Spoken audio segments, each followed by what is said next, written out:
hi, everybody. If you've just joined, I see it. People are signing in quickly here. I'm Ellen Goodwin, co-founder of Artifacts, and tonight is our second to final in our fall series. I can't believe how fast the time has gone. Next week, I'm going to tell you now, and I'll tell you again later in case I forget.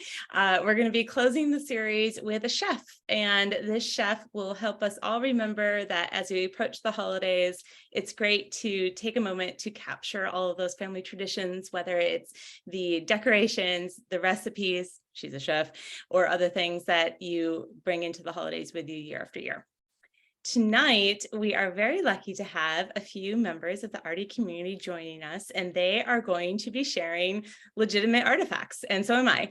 And we'll hear some of their stories, and we'll kind of unravel why they're here and what they think of artifacts in the process as well. You'll hear very different perspectives, which is part of the joy for us when you build up a product and you put it out in the world and you don't know what's going to happen next.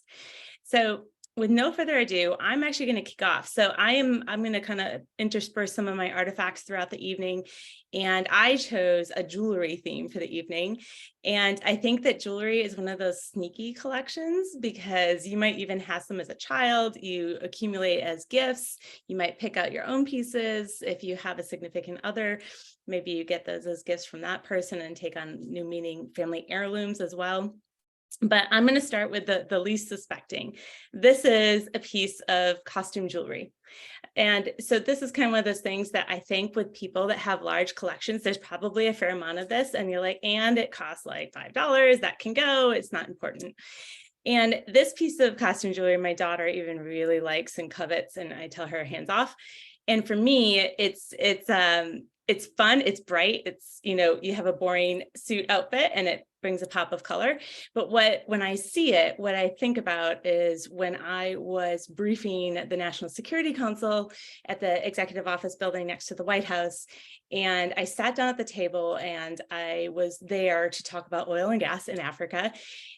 And I sit down and I take a look around, and there's probably about 15 to 20 of us, and then a few more on screen coming in from overseas. And I realized I was one of two women at the table. The other woman it was assigned seating, of course. She was sitting next to me. And what's funny is she leans over and she sees this bracelet and she's like, I see you. And she has like this bright red hair, just gorgeous. And she also there's a little bit of bling factor, but it's like, if you're going to be there, if you're going to be an only or a rarity in a room, you might as well just own it. And we both were. And so when I see this bracelet, I actually go back in time to that very interesting moment with the NSC. And then later I did go and I met one of the people that was on the screen when I was in Nigeria. And he said, oh, I know you. We were in a cafeteria, and he stopped, and he was the consul general. And it was just one of those moments where it's like, okay, that worked. And, you get people's attention when you're only in a lonely, and you have mementos that carry you along. So this is one of my artifacts that you might easily overlook as a piece of costume jewelry, but has a lot more meaning. So with no further ado, we're going to shift. You're tired of me. You see me weekly. We're going to introduce Wendy. And Wendy lives here in Austin, Texas. We were just talking before we opened up. She is in the medical device field. She is highly technical and specialized professional. She also happens to have darling twin children. And so I think she's bringing us some artifacts that have to do with her children. Hi, Wendy. Hi, thank you for the introduction. So I've been listening to the other Artifacts evenings. We've had a lot of really amazing guest speakers, very professional. So I'm sort of the regular person perspective of Artifacts, because I think that there are a lot of sort of regular people who use Artifacts, and there's a lot of interesting ways to use it. So I'm so happy to be here. Thanks for inviting me. So I've been artifacting for well over a year and a half now. I artifact quite a variety of different things from around the house. We have foster pets, so we artifact the foster pets so we don't forget them. People give gifts. I try to remember to artifact them as well. And then, of course, things from my kids. Those are my favorite types of things to artifact, is anything related to the family or that has a special sentimental value to it. So when I first learned about artifacts, really the first thing that came to mind my mind was that, hey, this could really solve a twofold problem of mine. The first being like kids stuff. So my kids are in second grade now. So it started, after COVID at the end of kindergarten, it started with, the piles of stuff, and then increased in the first grade. And now I feel like it's even increased more than that. It's like workbooks, it's art, it's holiday crafts, and they just come home with new piles every day. So this was a big problem for me because I didn't know what to do with it. So Artifcts has been helping me a lot with reducing all of this stuff. So, somehow my mother ended up packing my entire childhood into like 2 plastic bins. I think probably there's a lot of other people that can relate to that. And you feel kind of like, what, really? Where's That's all my I get? stuff? Yeah. So, I don't quite want to do that. But I think if I can get my kids' stuff into like 2 to 4 bins with Artifcts, because I take the stuff that they bring home. I sort through it. I artifact the things that I can artifact. There's a few special things that I'll set aside and like, yeah, that can take up space in a bin. That's fine. And then there's stuff that just goes right into the trash. But I artifact things and then I throw it in the trash, and I throw it away when they're not looking and aren't going to find it. So every decluttering specialist and home organizer that has figured out Artifcts is now applauding you. You just can't hear them. Well, I'm really happy about being able to do that. So that's solving, a big problem of mine. So, and, relieving some of that guilt of getting rid of things is really great to me. So it's so easy to forget, right, Wendy? I was going to, sorry to interrupt, but I also find I wish I had Artifcts when my daughter was younger, because now I go back in these folders. I'm like, really? This is like the 3rd finger painting. Like, what was special? Because I didn't save that much. I was like, it's just a blob. Like, what possessed me to paint this blob? And I don't have the problem that you do. I have 1 kid, so at least I know it was hers. So you could also easily forget which kid it was. Sometimes I do. My kids are very different. I can usually tell who did what, but sometimes I can't. Yeah. But that actually is kind of my second problem. So I, in particular, I have a horrendous memory. Like it's really terrible. And I know that there's probably a lot of people who can also relate to that. So Artifcts is helping me to remember, especially during this like really busy time. I've got, kids, a full-time job, lots of things going on. It's helping me to kind of create this memory, and makes me feel kind of better about, maybe I'll forget things, but I have it written down somewhere so that I can look back and look at it, and my kids can also do the same as they get older. My mom encouraged me to do all these things, like you write notes in a calendar to, write facts that are happening every day. Wendy's 20 pounds today. Wendy took her first steps today. Like, I just never could do that. And no, it's another thing I failed at as a parent. Couldn't do it. It's empty. I'm sorry. I couldn't do the scrapbooking either. So No. I got 6 months in, and now I'm 7 years behind on the scrapbooking. So I couldn't do it. And now they haunt you. They just sit there and you're like, that has to get out of my house. Right behind me. Yeah, I've got piles and stuff. So being able to preserve, the memories is important to me. Artifacts is kind of a nice combination of the things that my mom encouraged and wanted me to do to help remember things. So, you can keep the idea, you can keep the actual artifacts. So, my kids can remember things from their childhood, and I can remember things from my adult life during their very chaotic childhood. So the artifact that I want to share today, I'll start with the story. So in the summer, my kids started to demonstrate a little bit more ability to be responsible. So Matt and I kind of talked about it, and they're like, okay, well, if they can do X, Y, and Z, then they can have their very first pet that's all their own. Of course, this pet is a fish, right? So they did X, Y, and Z perfectly, very quickly. And then we went and did a lot of research about, what kind of fish coexist together, and what kind of things you need in the aquarium, and what do you need to do with the water and that sort of thing. And when I felt like they were good on that, then they earned the fish that we had planned for. So I actually have the aquariums artifacted, but I didn't write a really great story to go along with it. I just put in the pictures of the aquarium. So they have these 2 aquariums. Well, as everybody knows, with people getting pet fish directly comes along with people having dead fish, because fish are going to die. and sometimes relatively quickly. And unfortunately, that's what happened for one of my son's fish. So he had his first pet death just about a month after he actually started the aquarium. So he was really quite sad about that. And so my daughter, she has this like twin spidey sense. Her alerts went up. She said, "Oh, my brother really needs me right now." And it was really sweet. She ran back to the room, and then she came out about 10 minutes later, right before the fishy funeral. And she produced this book that she wrote. And her book is very adorable. It's called The Life of Ethan's Corridora. So that's the kind of fish that he had. And so she wrote this book. It has, a table of contents. It's very cute. And she talks about its birth. This is the birth. And he had friends and drew pictures of the friends that were in the aquarium. There's a lovely picture of the aquarium itself. So anyway, y'all don't need to see the whole story, but I thought it was very cute and very special because, not just that she wrote a book and the book was cute, but because of the reason why she wrote the book. And I think that what a tender heart. That's I thought it's a really nice little twin story. And I don't know if are you able to like show or play the artifact on here? I will. It's okay if not. Do that in just a second, everybody. I can. And then she knew that a little joke at the end would cheer him up. So she told a little joke. I videoed her. Are you ready? Yeah. We're going to play this little joke. Here we go.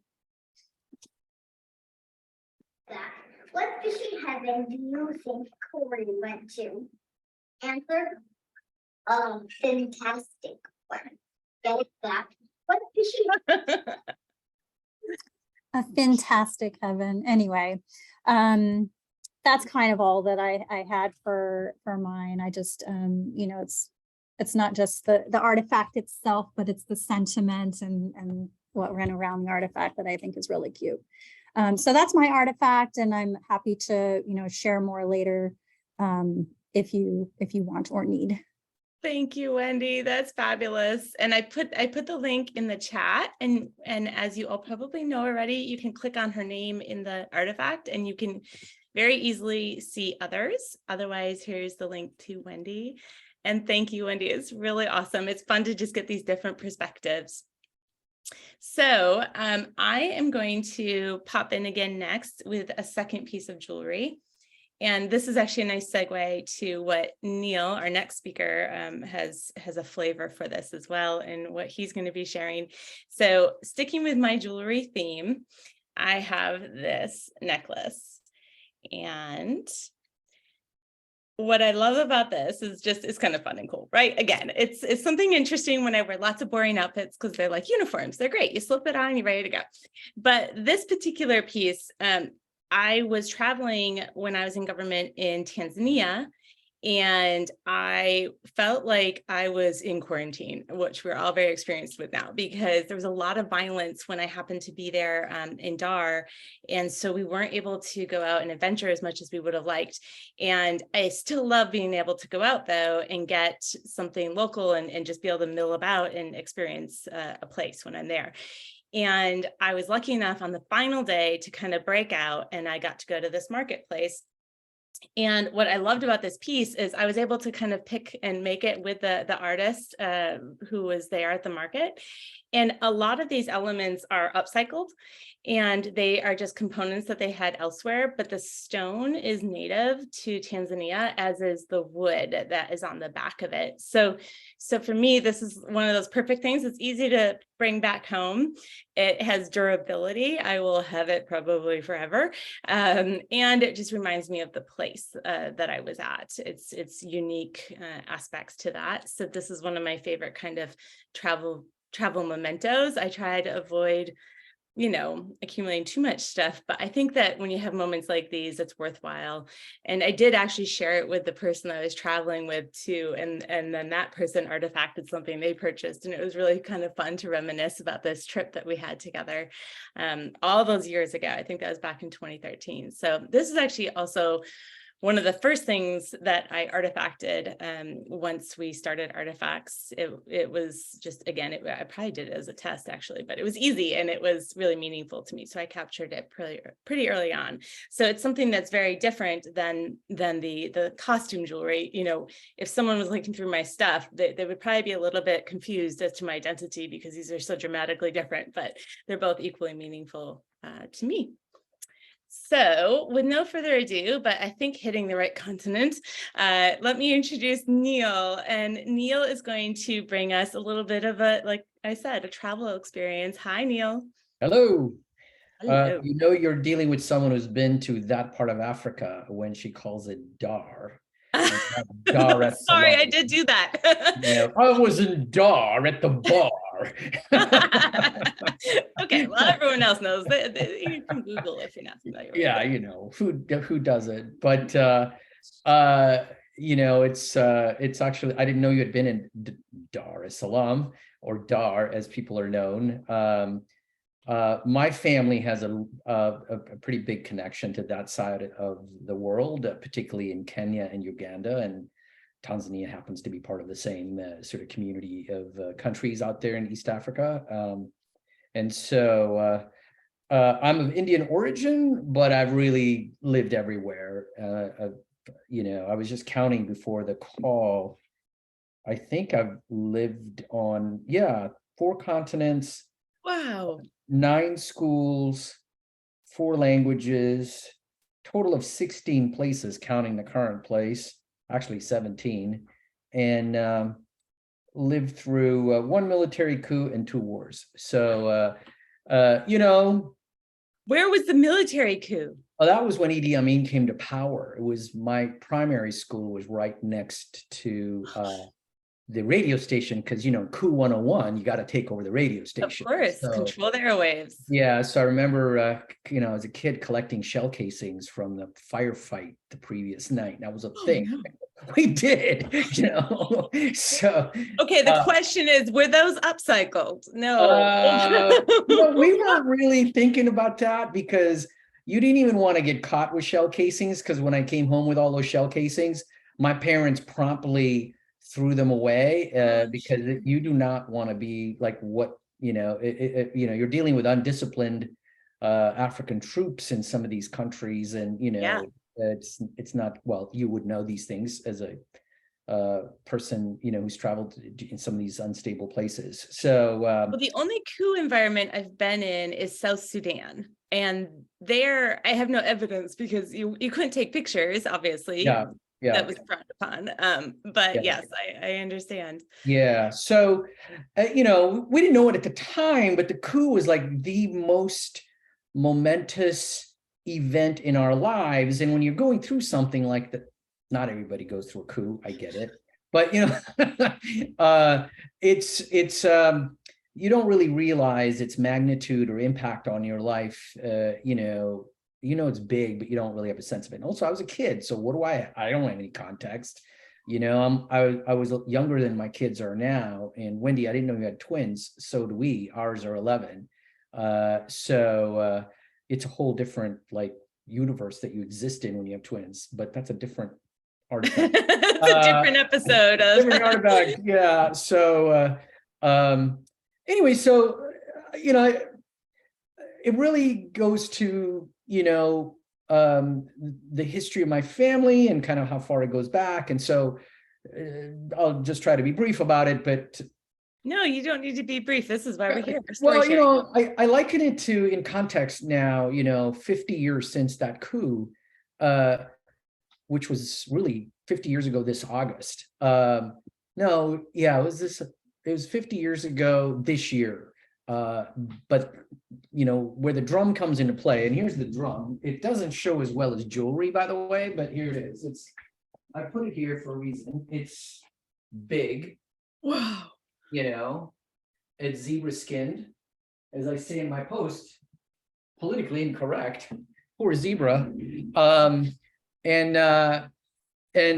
So the story really, and most of my study has things from Africa. And even though I'm of Indian origin, I have a lot of affinity for Africa and just growing up in, what seemed like a Jungle Book type upbringing at that time.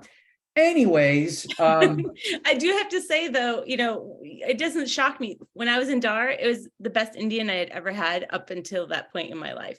oh yeah, And I was no. deeply confused until I sat down and thought about it. I'm like, Yeah, well, the way the winds blow from the Indian subcontinent to East Africa, that is like that's how the ancient trade routes were. And but really, the family story goes to, so just like we imported Chinese workers here to help us build railroads in the 1800s, the British did the same with Indian workers to build railroads in parts of Africa. And my family wasn't part of that wave.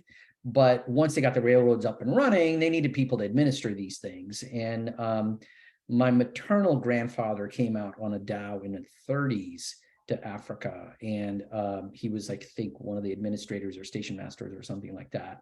And we came through Mombasa, which is north of Dar. And and so it's an exotic port, and so my mother's side of the family was established there. They go make back and forth trips between there and India and, so forth. And then my mom and dad, so my mom went to college in India, met my dad. They came back to Mombasa in Kenya. I was born in Kenya. I was still a British colony.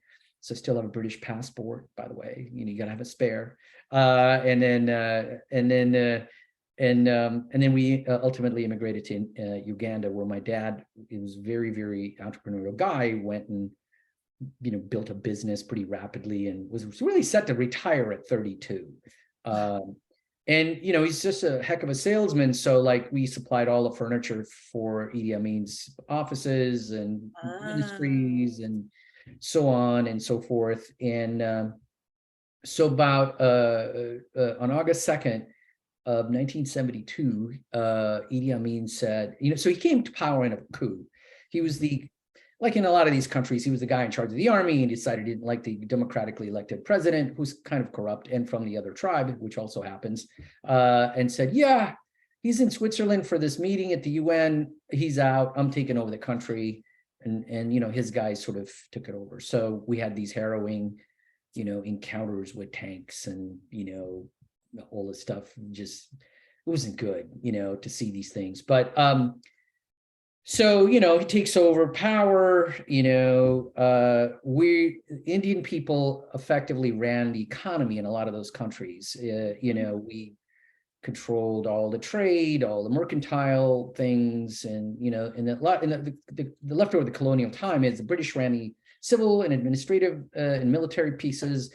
The Africans did a lot of, sadly, all the menial and ceremonial jobs, and then the Indians ran the economy. So, and we were only like 1 or 2% of the population. So we were a sitting target, and this guy takes over, and he decides that he had a dream, and he's a Muslim in a non-Muslim country in charge of this. Gaddafi had a big role in it. He convinced him that he needs to boot the British, boot the Israelis, boot the Indians, and he had a lot of oil money to kind of spread around and so forth. So, we were carrying on our lives, and this guy decides one day that he had a dream. Allah told him that all the Indians must go, and you have 90 days. So, and you could only take 200 pounds of luggage and 200 shillings, which at that time, today it might be on a lucky day, $20, but so their entire, like if we were to tell the Chinese in San Francisco, hey, you got 90 days to leave and you're gone, you can only take 200 pounds of luggage as a family and $20. Good luck. So about 80,000 of us became refugees instantly. And so the next, 90 days, I saw people burning money because they couldn't take their money out. So they were having parties burning money. I saw people spiking the petrol tanks of their very expensive cars with sugar to disable them because they were like, we can't have it. Neil, I'm sorry to interrupt. Just for context, how old were you at this time? I was, I think 8 or 9. 8 or 9. Okay. So there's this great Steven Spielberg. Observing that. Yeah. There's this great Steven Spielberg movie called Empire of the Sun, and there's this kid in this refugee camp. And I felt like that kid when I first saw that movie. I'm like, hey, that was me. a different world. But, so, we all got dispossessed. My dad lost everything. We, a whole bunch of my friends and families immigrated to the UK, penniless. A whole bunch of my friends and families immigrated to Australia, New Zealand, all these different countries who would take us or not take us. My mom and I had British passports. My dad and my brother had Indian passports. And my dad decided at the time, we're going to go back to our own country because no one can kick us out of there. And I'm like, and I'd been to India a year before, and and there was a war there when I showed up. So, wherever I go, good news. Wasn't feeling so lucky. And I remember thinking, oh, good place to visit, but boy, I wouldn't want to live here. So when you're told, oh yeah, we're going to live there, I was like, oh man. Can we have a do-over? I want Yeah. So, when it came to go to the airport, you were escorted by the military, but at every checkpoint, they shook us down for things. Again, this happens. And my mom had sewn in gold and all of her jewelry into my jackets. We all traveled in suits and coats. And then at the airport, my dad got taken away by the Secret Service because someone had said that he was stealing money, which of course he was not. So he ends up in this prison. And, I remember my dad saying, oh, look, you're going to be the man of the family. I don't know if I'll see you, but take care of your mom and your brother. And I'm like, oh, okay. And so we load onto the plane. The plane's taxiing past, and we had very carefully packed our bags with those 200 pounds every family had, and very carefully put really valuable things in there because we knew that that's all we would have on the other side to sell and find a way to make money and kind of propel forward. So what I saw was, as we're taxiing past, a mountain of this luggage that had been left behind by all the preceding flights. They had never intended to load any of that luggage. And all the troops rifling through and breaking all the locks and taking stuff out of these bags. Oh. And we realized at that moment that, this was basically, we're getting mugged again, So, and I grew up in a time when, we had 2 nannies and cars and people who looked after us. And my dad had, very short order done really well. So we were penniless, and we ended up in India, and then we were there for a couple of years, and I had to pick up 2 more languages, and then we were expats there, not really accepted. And then my dad decided to leave and kind of realized, oh, he's not going to be able to really be entrepreneurial there. It was very socialist, and he went from country to country on his business visa, and he ended up in the UK working the night shift. This is a guy who had a pretty great life, and he was on a night shift in a factory in the UK. He's trying to figure out what to do, and one of his coworkers said, "You should go to Canada. They need people." They do have a low population. And so he goes to the Canadian High Consulate, and he applies, and they go. He takes the tests and whatever, and they come back and they go, "Well, Mr. Patel, you can't really go. You're 2 points short." And he goes, "Well, what do I need to do to get to 2 points?" He goes, "Well, if you had a job or a job letter or something, it would be really nice, because we can't have you go to Canada and become a ward of the state, And he goes, and this is something that I've learned from my dad from this moment. It was probably his greatest moment ever as a person, and really the catalytic moment for everything.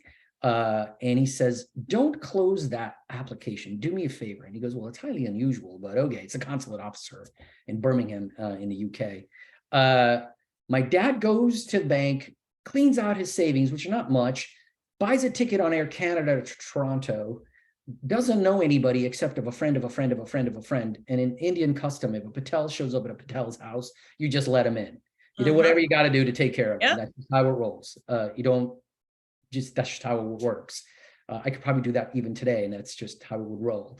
So he ends up in this town near Toronto Airport. It's wintertime, it's a weekend. He has a thin tropical suit. He borrows a coat.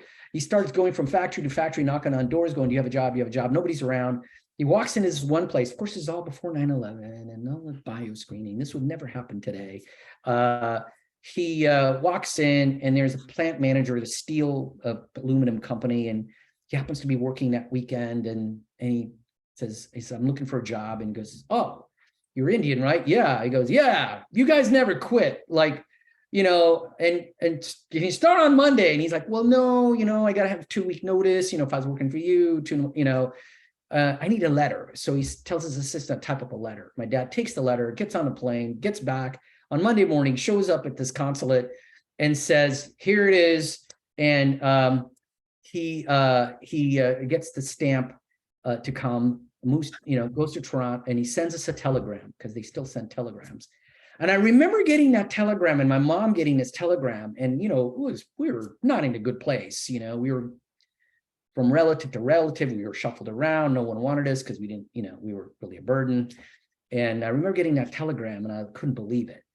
And I had to look up where Canada was. And, ultimately, we get on this plane, and I knew I couldn't really count on it till the plane lifted off and I could hear the wheel wells tucked under. Yeah. And thinking at the ripe old age of 9, all right, I'm going to have a life. Like I was going to have a future. And subsequently we ended up in Canada. My dad concluded way too cold for us to live there. Definitely wasn't like there was this terrible storm and his Pontiac spun, and in the snow. And he came home, and he said, I remember these words, like, we're tropical people. What are we doing here? Canada. So cut to, in the same Pontiac, that summer, we drove across America from the Detroit Windsor Bridge to Southern California, and he bought a business, a liquor store we just visited this summer in Downey, California, and he started over, and he, started buying and selling real estate, and he was back on top in about another 10 years. He's just that kind of guy. But he's also the kind of guy who would bet the entire payroll on red if he's in trouble in Vegas and probably come out okay. Okay, less of that, but his gambles paid off in your story. Yeah. So here's the thing. Between all of those moves, like the 9 schools I went to before I got to college, and the 14 places we lived in, and so forth, this drum improbably is the only thing that survived all of that. Like, we don't know how or why that made it on the plane and not the luggage we'd carefully packed, and how or why that this completely improbable, impractical thing is there. But it's sort of, I look at it now as, but connecting to that time period in my life, where we were little kids beating on a drum when my dad brought it home, before everything changed, right? To the fact that it's been with us everywhere. And when I moved to Richmond, Virginia, which is an expat experience in itself for me. When you're from California, for sure. From California, from Los Angeles. It was there, and I'm like, it showed up. It was with me through all these things. And, kind of what I take away from it is the complete absurdity of life. You can't really plan. You think you're planning, but you're really just drawing in pencil. And you have to kind of make room for luck, bad luck and good luck. And, and unfortunately, that has a lot to play with how things really work out. You hate to admit it, as people who are really deterministic and highly trained and rational in the Western way and so forth. It has a lot to do with luck. And so I have that in my bedroom, and it just kind of reminds me, particularly if I'm having a bad day, that, good things can happen. And when good things happen, don't be the zebra. It's sort of like, it's just this larger context. And like I said, it's completely impractical, politically incorrect, and improbable, but there it is. And so that's how I look at what I have. So it's a remarkable story, Neil. And I do believe there's something really also very special about the fact that you just told the story. Yeah. And I haven't really told it in this way to my kids, who I believe are watching it, or if they're already in bed, will watch the recording, I suppose. But I suppose friends of mine who've known me know this story. But I remember going to a Holocaust museum here in Richmond about 2 years ago, and they had a display of all the bags of the people who went into the concentration camps and how carefully they've been packed, because they've been told that they're going to some sort of a work camp or something, and then they actually went to the gas chambers. And I remember seeing that, and I was consulting for this museum for some work I was doing, and it was just sent a chill or a shudder through me. And then I recounted my story to the museum director, and he and I talked about what it was like to be those people on those trucks. And, you know, we didn't suffer a fate that horrible. Most of us landed on our feet, but when I see the Afghan refugees, or I see the Syrian refugees, or the refugees created in the war in Ukraine, you know, I have a really soft spot for people going through that, especially the kids, because I was one of those kids. So it's a remarkable story. yeah. And I think too, it's another one of those themes that we have at Artifacts, because one of the things that we've certainly has been reinforced in our first year is, did you tell this story ever? Did you stop telling the story? Did you tell the story, and were they really listening? You know, so there's a lot to, you know, you talk about habit formation, and, you know, it takes 9 times, takes 10 times, whatever it is, but you know, these stories get lost otherwise. And here is this phenomenal story that others might have known, but not your own children. And so I think it's phenomenal that it's artifacted and it's there. I think the other thing that you shared with me that I would want others to hear was how hard it was for you to start artifacting. Oh yeah, you know, I overthought it, really, you know, and I kind of like circled around the idea, like, what should it be, and should it be highly curated, and what's the right thing? And, you know, I think I was going through the version of how to pack that suitcase that you're going to take with you, and it's all your worldly belongings, and so you're going to be super selective. But maybe, you know, maybe that's some sense memory about it. But then I just started, and I started with this. This was the first thing I artifacted, was this drum. And then I got going, and, you know, now my daughter wants to artifact with me, and it'll be interesting to see what she chooses. Yeah. And now I'm thinking about other mementos that we have had, because, you know, it's not just about the negative things happen, right, the positive things that happen. And also this story I've told so many times to sort of close friends that I want to speed through it because I'm bored by it. You know?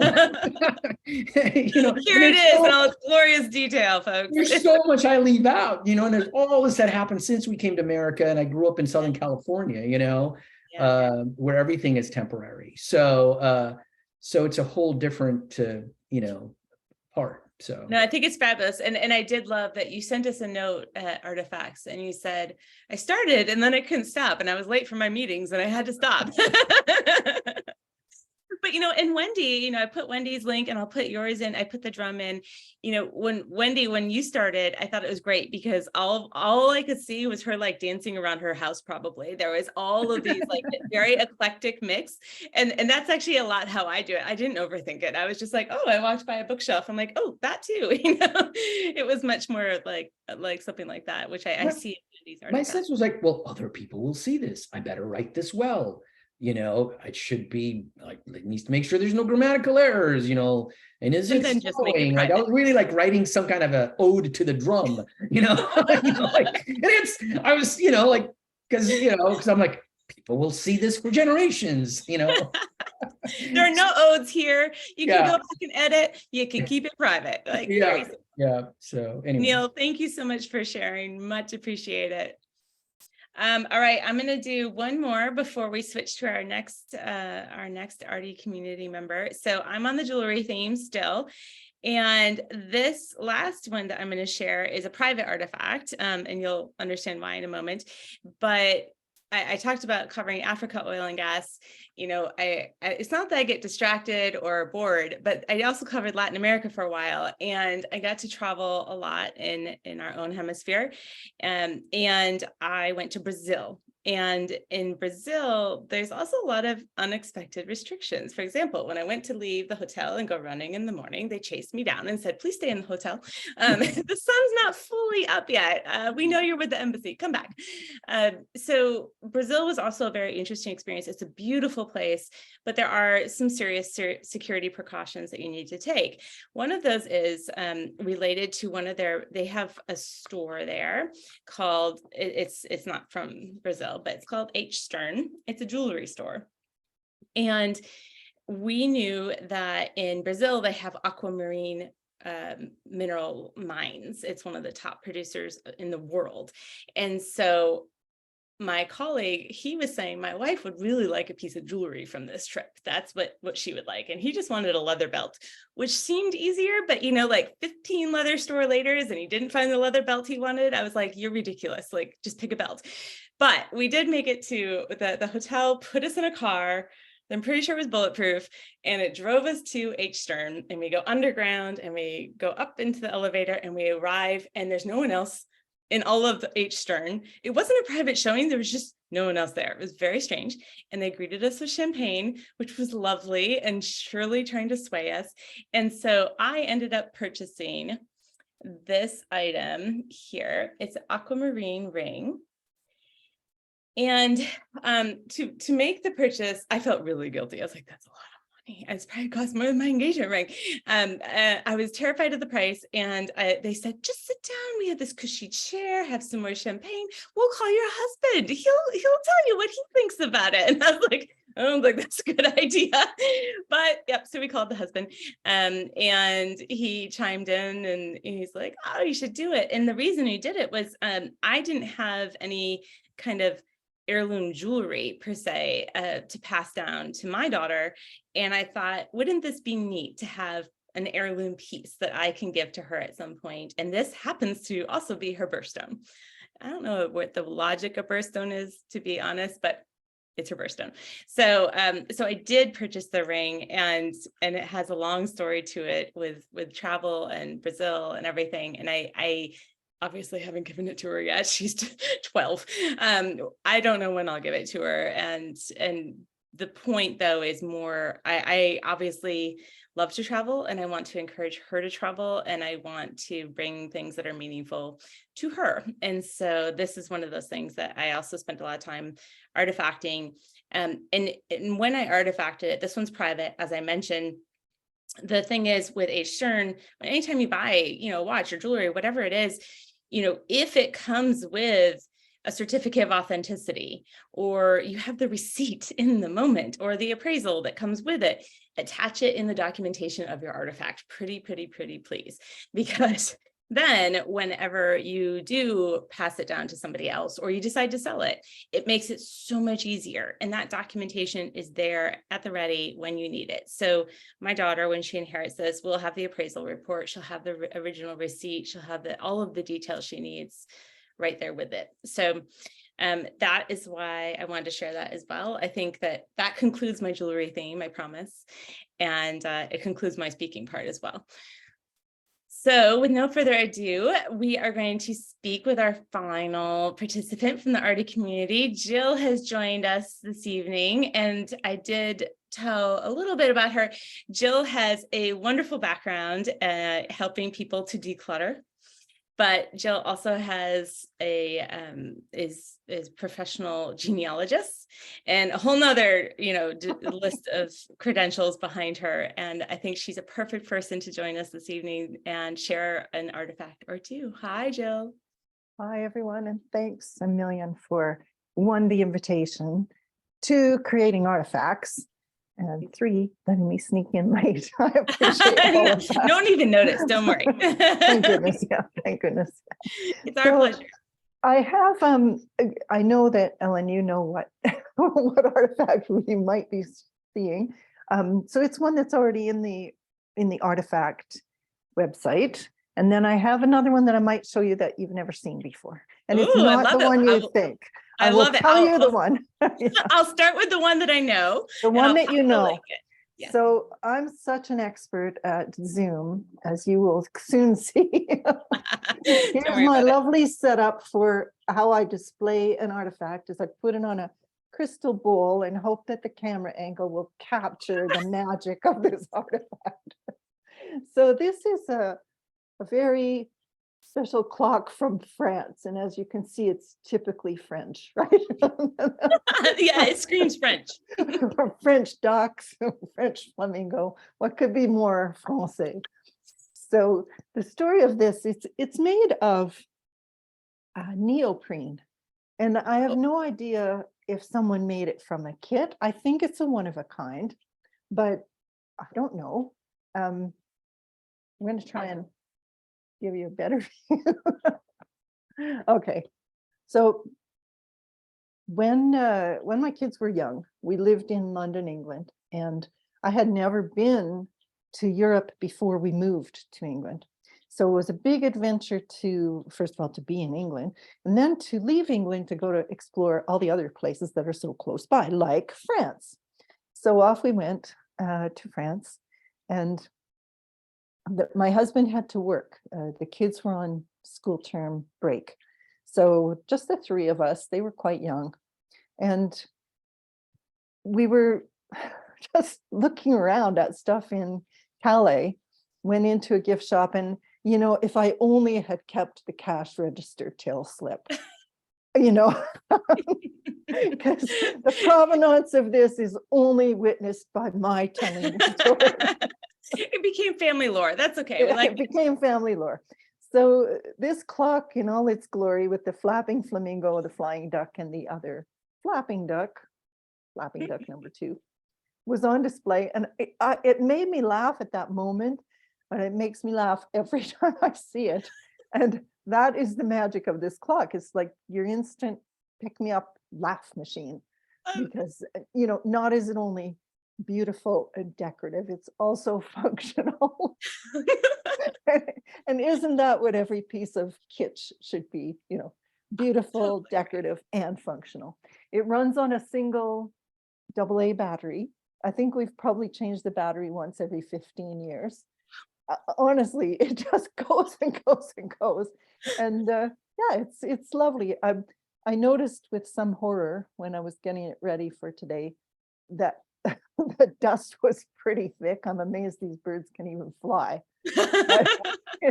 It didn't respond well to my attempt to dust it. I think the neoprene, you know, I'm surprised it's still flexible. It should be brittle and You would think falling so, apart. yeah. But it's held up remarkably well, and it, like I say, it still works. And I'd like to think that somebody creative just had a bunch of neoprene scraps and liked fiddling around, and maybe they bought the clock mechanism as a little kit, or maybe they invented a pendulum device. But when I look at it, it's just a wooden dowel and a little block of wood, like you might build a model plane out of, kind of Yeah. thing. And everything's just, you know, cut out of neoprene. I think it's really imaginative, and so I still love it. Your It's my children remember this? they probably, if I said, do you remember when we got this flamingo clock? They'd probably say no. But if I said, do you remember when we went to France and it was really cold and we camped? One of them would say yes. And if I said, do you remember when we ate those chocolate croissants? When my son was a little kid, he used to navigate by food. Like, Oh. he would Well, say, that sounds like a lot of kids I know. yeah, like that's the place where we got the chocolate cake. That's the place where we had ice cream. That's where, it doesn't matter whether we were in, you know, the best museum in the world. The other day I asked my daughter if she wanted to go with me to meet someone, and she said, "Is that the person that served the really spicy ginger soup?" And I was like, 6 years ago? Yes, it was. And it's pretty cool, like that mental mapping by senses other than, you know, Yeah. our logical, rational self. That Absolutely. kind of intuitive mapping is very primal, really, and a great survival instinct if you can remember how to find ginger soup again. I'm probably going to avoid that. I still remember seeing this clock pop up on Artifacts, and I was like, what is that? I had to click and explore to see that clock. Yeah, I I think it's the best travel souvenir I will ever get. in my love it. life. I love it so much. Thank you for sharing. Oh, you're All very right. welcome. Well, we're ready for your surprise. Okay, my surprise has to do with genealogy, although that's kind of just an accident.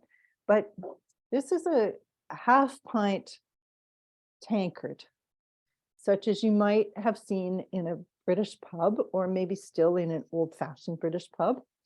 And this is a story of a family heirloom that I never knew existed until quite recently. So my family story, basically 3 of my 4 grandparents are either born in England or emigrated when they were infants.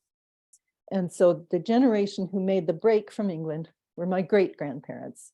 And I'm one of the oldest of the kid generation. So I remember 3 of my great-grandparents. And one of them grew up in a pub. From the day she was born until the day she got married, she lived in this pub that her father ran. And this would be, I guess, in about the 1880s-ish in London. So I got interested in genealogy when we moved to London, and I discovered the pub. Like, nobody here in Canada, none of my family knew really anything other than that one line. She grew up over a pub. But, you know, to have lived, yeah, the pub part, to have lived in one spot, you know, the opposite of what you were saying, Neil, to have lived in one spot your whole childhood. And she only left, I'm guessing, on the day she got married, and very soon thereafter sailed for Canada. And this tankard came my way through a very roundabout route. When I got interested in genealogy, I discovered the pub and I visited the pub. And the last time I visited the pub, I was there at about 11 in the morning with a friend. And we sat down and the barman said, you know, what do you want? We said, well, it's kind of early. Do you mind if we just get coffees? And he said, well, I don't mind at all, but I should tell you the stripper starts in half an hour. My prim and proper great-grandmother, I'm thinking, probably shouldn't know this. Just keep your back that way. Yeah, she would never have found out. And, you know, she's long gone, so she'll never know. But as in the course of doing genealogical research, I posted my interest in this particular pub on a website about old pubs. And the pub is now converted to cool residential units.